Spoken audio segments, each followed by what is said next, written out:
अब हम लोग बात करेंगे बच्चों डबल फर्टिलाइजेशन, या इसको कहेंगे द्विनिषेचन की क्रिया। ठीक, तो ये हो गई आपकी, मैंने बना दे रहा हूँ यहाँ पे एक बड़ी सी ओवरी को बना दे रहा हूँ मैं। ठीक, ये क्या हो जाएगा, स्टिग्मा, ये हो गया स्टाइल, ये लास्ट बल्ज वाला पार्ट है उभरा हुआ ओवरी। ठीक बच्चों, अब इसी ओवरी के अंदर क्या होगा आपका, जहाँ पे मैंने बनाया था 8 न्यूक्लिएट और 7 सेल्ड ओवल बनाया था ना बच्चों, ये हो गया आपका, ये 3 सेल उधर 3 सेल इधर, और बीच वाला जो है बच्चों एक लार्ज सेंटर, ये एक हो गया, ये 2 हो गया, ये 3 सेल हो गई। इधर भी क्या हो गया, 1 सेल 2 सेल और 3 सेल। यहाँ पे मैंने एक स्ट्रक्चर आप लोगों को बनाया था, उसे क्या कहा था, फिलीफॉर्म ऑपरेटस, क्योंकि मैंने कहा था इसको बाद में बताएंगे। अब ये हो गया आपका इधर सेंट्रल सेल, पूरा एक बड़ी सी जो है सेंट्रल सेल। ठीक, ये पूरा स्ट्रक्चर क्या है बच्चों, एम्ब्रियो सैक का निर्माण है। एम्ब्रियो सैक जिसका मैंने पूरा बताया था, एम्ब्रियो सैक का निर्माण कैसे होता है। अब देखिए क्या हुआ कि मान लीजिए यहाँ पे आ गया आपका, क्या आ गया बच्चों, ये हो गया आपका पॉलन ग्रेन, परागकण यहाँ पे आए, लैंड किए।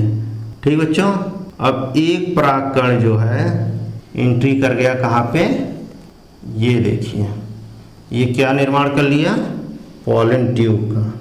तो ये माइक्रोपाइलर इंड है, ये है चैलेंजर इंड।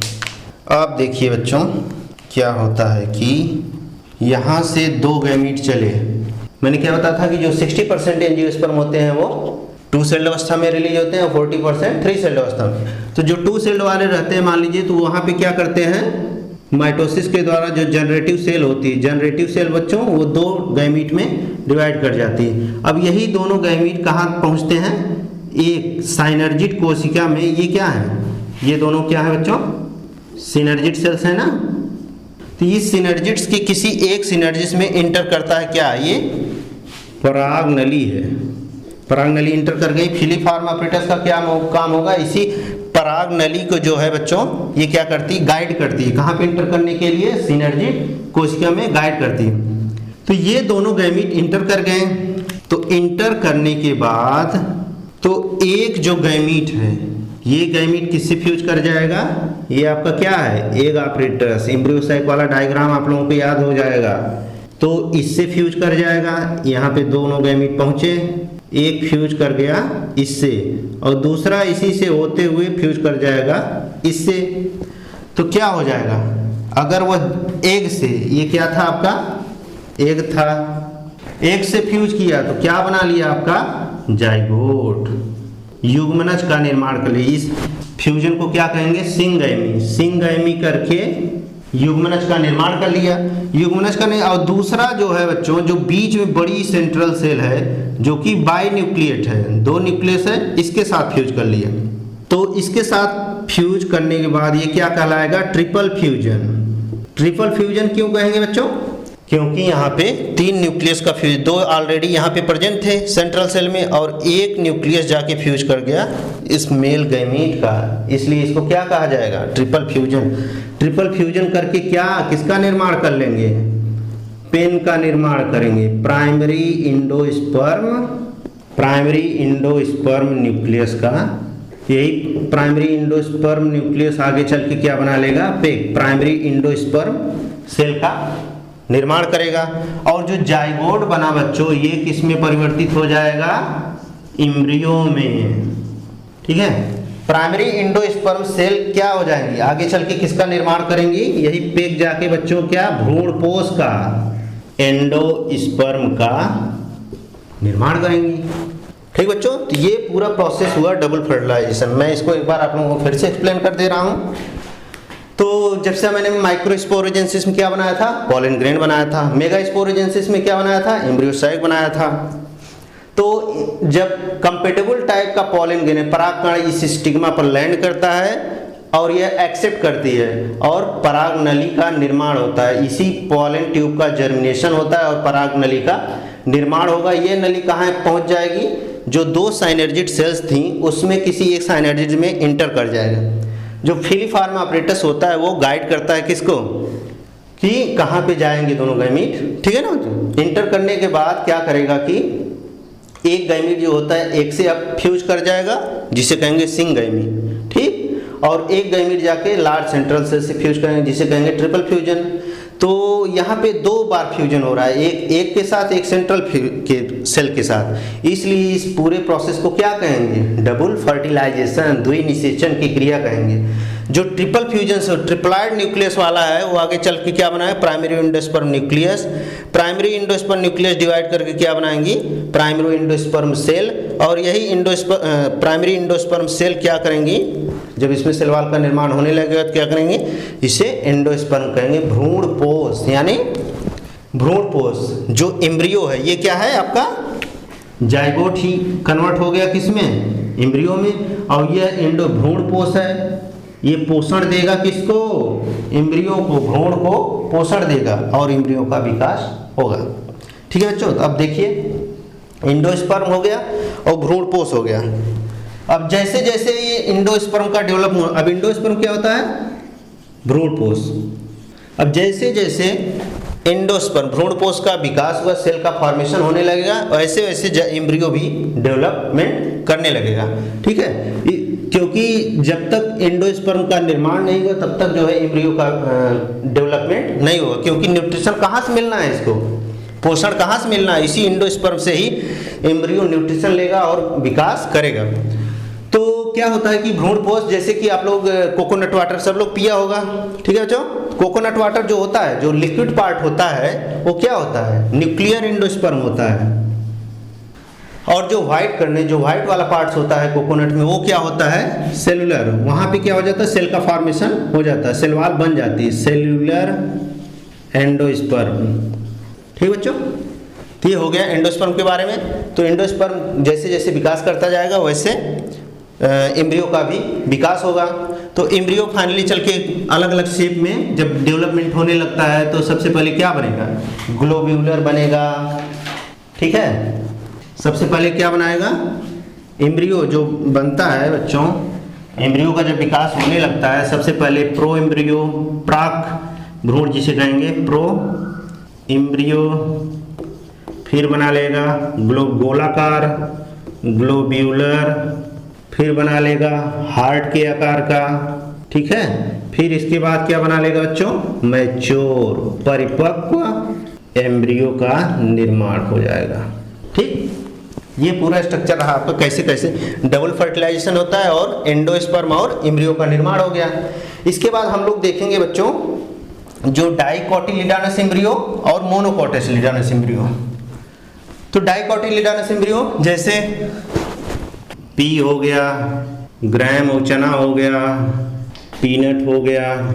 ठीक है बच्चों, तो इस सब में क्या होते हैं, ये डाइकोटिलिडानस एम्ब्रियो है। तो इसमें क्या होता है कि एक कोटिलिडान होगा, ये स्ट्रक्चर होगा। ठीक बच्चों, ये हो जाएगा हाइपोकोटिल, ये एक स्ट्रक्चर यहाँ पे लगी रहती है जिसे ये रेडिकल हो जाएगा जो रूट का फॉर्मेशन करेगा। ये हो गया रूट कैप और ये हो गया प्ल्यूम्यूल हो गया। ठीक बच्चों, ये दोनों क्या हो गए, कोटिलिडान हो गए। ठीक, तो ये है डाइकोटिलिडानस, एक सीड एक तरह से कह सकते हैं। जो एम्ब्रियो होता है डाइकोटिलिडानस एम्ब्रियो का स्ट्रक्चर होता है, उसमें क्या होते हैं, 2 कोटिलिडान होते हैं, ये प्ल्यूम्यूल होता है जो कि आगे चल के क्या बनाएगा, स्टेम का निर्माण हो गया। ये हाइपोकोटिल है, जो प्ल्यूम्यूल एपिकोटिल हाइपो, एपिकोटिल वाला पार्ट ऊपर वाले पार्ट को कहेंगे और जमीन के अंदर जो पार्ट जाएगा उसे हाइपोकोटिल। ये क्या कंटेन करता है, रेडिकल, जो कि रूट का फॉर्मेशन करता है और जो रूट होती है वो रूट कैप से ढकी रहती है। ठीक है बच्चों, इसी तरह जो मोनोकोट के भी एम्ब्रियो होते हैं, तो इसमें क्या होता है, सिंगल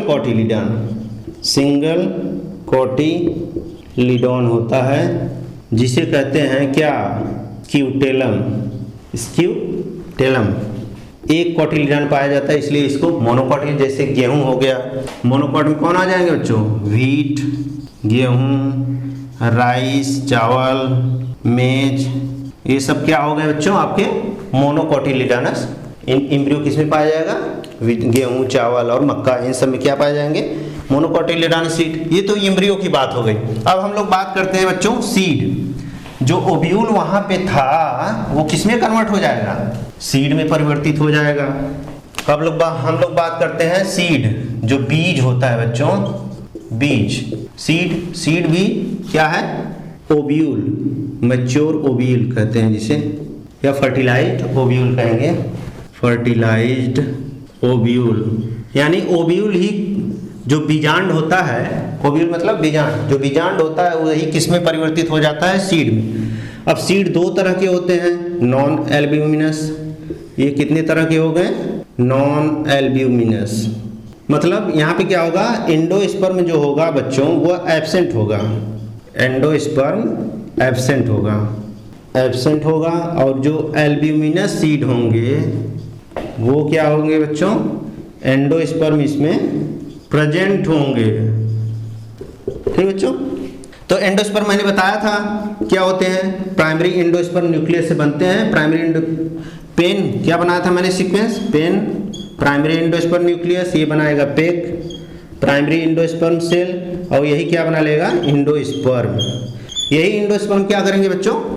डेवलपिंग एम्ब्रियो के में क्या करेंगे? पोषण प्रोवाइड करते हैं। अब कुछ बीज ऐसे होते हैं जिसमें कि एंडोस्पर्म पूरी तरह से कंज्यूम कर लिया जाता है, तो उसे कहते हैं, जैसे हो गया बच्चों पी, ग्राम, ये सब क्या है?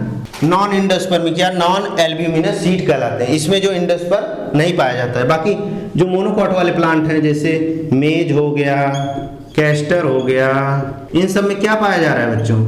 जो है एंडोस्पर्म परसिस्ट रहते हैं। ठीक है बच्चों, तो जब सीड का जर्मिनेशन होता है, बीज का जो अंकुरण होने लगता है, उस समय जो है ये एंडोस्पर्म कंज्यूम कर लिए जाते हैं। तो ये मैंने सीड बताया। सीड के कितने प्रकार के होते हैं? 2 प्रकार के, तो ये भी बता दिया। यही सीड जब प्रॉपर टेम्परेचर, मॉइस्चर, वाटर, कितना पानी है, ये सब जब फेवरेबल कंडीशन आता है, जैसे हम लोग खेत में बुआई करते हैं, बीज का प्रॉपर कंडीशन रहेगा तो वही जर्मिनेट करके फिर से नए पौधे का निर्माण करेगा। ठीक बच्चों, तो अगर मान लीजिए बीज बन गया, अगर उसमें उसको बुआई नहीं करने, जैसे क्या करते हैं हम सीड को स्टोर भी करते हैं काफ़ी, 1 साल 2 साल खाने के लिए हम लोग करते हैं ना, उस समय क्या होता है बच्चों? उसका जो मेटाबॉलिक एक्टिविटी है कम हो जाती है, पानी का कंटेंट बहुत कम हो जाता है। जैसे गेहूँ हो गया, अप्रैल में हो गया, उसका थ्रेशिंग हो गई, गेहूँ में जो पानी का कंटेंट होगा बहुत कम हो जाएगा। और उसको क्यों कम हो जाएगा? मेटाबॉलिक एक्टिविटी सभी क्या हो जाएगी? रुक जाएगी उसकी, और अपने आप को एक सुसुप्तावस्था में चला जाएगा। उस सुसुप्तावस्था को क्या कहेंगे? Seed dormancy, stage of dormant condition, मतलब निष्क्रिय हो गया, निष्क्रिय अवस्था में चला गया। उसमें सभी मेटाबॉलिक एक्टिविटीज क्या हो गए? रुक गए। इस अवस्था को क्या कहा जाएगा? Seed dormancy. इससे हम क्या करेंगे? सीड को स्टोर कर सकते हैं लंबे समय तक। ठीक है बच्चों, और जो यहाँ तक हम लोगों ने डॉर्मेंसी तक पढ़ लिया। इसके बाद जो फ्रूट्स बनते हैं, जो ओवरी पूरा मैंने बताया था, स्टिग्मा स्टाइल ओवरी, ये पूरा गाइनोसिंग पार्ट थे। आगे देखते हैं बच्चों, ये टाइप्स ऑफ सीड हो गए, और कैसे स्टोर करते हैं, डॉर्मेंसी क्या होती है ये बता दिया मैंने। अब एक और टर्म है यहाँ पे बच्चों, पार्थेनो कार्पिक फ्रूट। ठीक बच्चों, अनिषेक फलन, ये क्या होता है बच्चों? Development of fruit without fertilisation, ये क्या कहलाएगा? अनिषेक फलन। कभी कभी क्या होता है कि जैसे एनिमल के केस में, जैसे हनी भी मैंने बताया था कि जो एग ही वही डेवलप करके नए ऑर्गेनिज्म का निर्माण करता है। ऐसे ही पौधों में कुछ पौधे ऐसे होते हैं जिसमें बिना फर्टिलाइजेशन के ही फ्रूट का निर्माण होता है। तो ऐसे फल को क्या कहते हैं? पार्थेनोकार्पिक अनिषेक फलन। अ मतलब एब्सेंट, निषेचन, निषेक फलन, बिना निषेचन के ही फल बनने की क्रिया को क्या कहेंगे? अनिषेक फलन या पार्थेनोकार्पिक फ्रूट। जैसे आप लोग देखेंगे बनाना सब लोग खाते हैं, तो ये क्या है? पार्थेनोकार्पिक फ्रूट है। तो ये फ्रूट जो होते हैं ये 2 तरह के होते हैं। ठीक बच्चों, एक होता है फॉल्स फ्रूट और एक होता है ट्रू फ्रूट्स। ठीक है बच्चों। क्या होता है कि जो फाल्स फ्रूट असत्य फल होते हैं, इसमें क्या होता है जनरली जो फ्रूट्स किसे कहेंगे, मैच्योर ओवरी को ही क्या कहा जाता है, मैच्योर ओवरी को ही क्या कहते हैं, फल कहते हैं। राइपेंड या matured ovary is called a fruit, फल कहते हैं। तो ये फ्रूट दो तरह के होते हैं फाल्स फ्रूट। तो कुछ फल ऐसे होते हैं जिनमें ओवरी के अलावा फ्लावर के दूसरे भाग भी पार्टिसिपेट करते हैं, तो उसे फाल्स फ्रूट कहते हैं। जैसे आप लोग खाते हैं एप्पल, एप्पल का कौन सा भाग खाया जाता है बच्चों, जो पुष्पासन होता है, थैलेमस होता है, उसको खाया जाता है, ठीक है, इसलिए उसको क्या कहते हैं, फाल्स फ्रूट कहते हैं। ट्रू फ्रूट केवल ओनली ओवरी, ठीक है बच्चों, केवल ओवरी से अगर फल का निर्माण हो रहा है तो उसे कहेंगे ट्रू फ्रूट कहेंगे, ठीक है। ये रहा फ्रूट्स के बारे में। अब जो लास्ट टॉपिक है आप लोगों की बुक में बच्चों, वो है एपोमिक्सिस और पॉलीइम्ब्रियोनी। फ्रूट्स के बारे में हो गया, पार्थेनोकार्पिक फ्रूट हो गया। इस चैप्टर का जो लास्ट टॉपिक है बच्चों, आप लोगों को मैं बता देता हूँ। इस तरह से आपका ये चैप्टर फिनिश हो जाएगा आज इस थर्ड लेक्चर में, ठीक है बच्चों।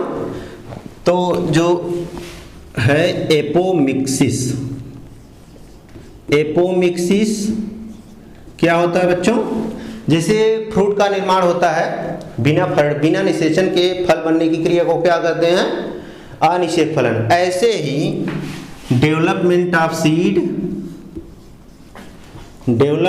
सीड विदाउट फर्टिलाइजेशन, ठीक बच्चों। जैसे फल का निर्माण होता है बिना निषेचन के, ऐसे ही कभी कभी क्या होता है कुछ पौधों में बिना निषेचन के ही बीज का निर्माण हो जाता है। इस क्रिया को क्या कहते हैं, एपोमिक्सिस। जैसे इसका एग्जाम्पल है, क्या हो गया, एस्टरेसी एंड फ्यूग्रासेस।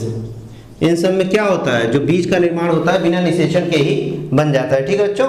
इसमें क्या होता है कि जो डिप्लॉयड एग होता है, डिप्लॉयड एग में क्या होता है, मियोसिस नहीं होता है, तो ये डिवीजन करके क्या बना लेती हैं, सीड का निर्माण करते हैं। और दूसरा जो है टर्म बच्चों आप लोगों का, ये है पॉलीइम्ब्रियोनी, बहुभ्रूणता जिसे कहेंगे। असंग जनन इसे कहेंगे हिंदी में, असंग जनन मतलब बिना किसी के संग आए ही बीज का निर्माण हो गया। ऐसे ही पॉलीइम्ब्रियोनी इसको कहेंगे बहुभ्रूणता। पॉली मतलब बहुत, इम्ब्रियोनी मतलब भ्रूणता, मतलब occurrence of more than one embryo in a seed, occurrence of more than one embryo in the seed। देखिए बच्चों क्या होता है कि पॉलीइम्ब्रियोनी में बहुभ्रूणता, एक इम्ब्रियो में जनरली क्या होता है, एक ही भ्रूण पाया जाएगा, इम्ब्रियो का निर्माण होगा। लेकिन कुछ पौधे ऐसे होते हैं, जैसे फॉर एग्जांपल यहाँ पे मैं लिख दे रहा हूँ इसका एग्जांपल, सिट्रस नींबू, संतरा और मैंगो आम। इन सब का क्या होता है, जब हम इसका सीड का सेक्शन काट के देखेंगे तो एक से अधिक इम्ब्रियो दिखाई देते हैं। तो यही ये कह रहा है कि अगर एक से अधिक इम्ब्रियो दिखाई दे रहे हैं, मोर देन वन इम्ब्रियो, किसमें, सीड में, तो उसे क्या कहेंगे, पॉली इम्ब्रियोनी। किस में पाया जा रहा है, सिट्रस संतरे और मैंगो में या नींबू में, इन सब में क्या पाया जा रहा है, पॉली इम्ब्रियोनी होता है। पॉली इम्ब्रियोनी होता कैसे है, क्या होता है बच्चों को, जो मैंने इम्ब्रियो सैक बनाया था, इम्ब्रियो सैक के बगल में जो न्यूसेलस सेल्स होती हैं, न्यूसेलस, इसमें क्या होता है बच्चों, डिवीजन करने लगता है और न्यूसेलस की कोशिकाएं ही क्या करती हैं, इम्ब्रियो का निर्माण कर देती हैं, इम्ब्रियो का। इसीलिए एक सीड में एक से अधिक इम्ब्रियो भ्रूण दिखाई देने लगते हैं, ठीक है बच्चों।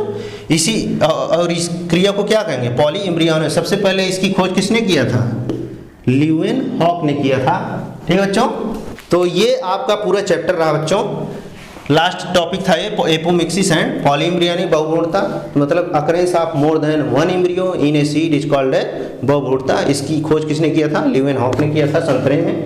और कैसे बनता है बहुभ्रूणता, न्यूसेलस में बनता है। ये ओवरऑल आपका फर्स्ट चैप्टर यहाँ पे फिनिश होता है, जो कि क्या है, sexual reproduction in flowering plant, Pushpi पादपों में लैंगिक जनन। तो ये पूरा चैप्टर मैंने बच्चों 3 लेक्चर में फाइनली हम लोग इसको डिस्कस कर लिए, अच्छे से एक्सप्लेन कर दिया हूँ। इसको आप लोग अच्छे से घर पे पढ़िए और जो चीज़ें ना समझ में आए आप उसको डिस्कस करिए, पूछिए मुझसे, उसको फिर से क्लियर किया जाए। Thank you.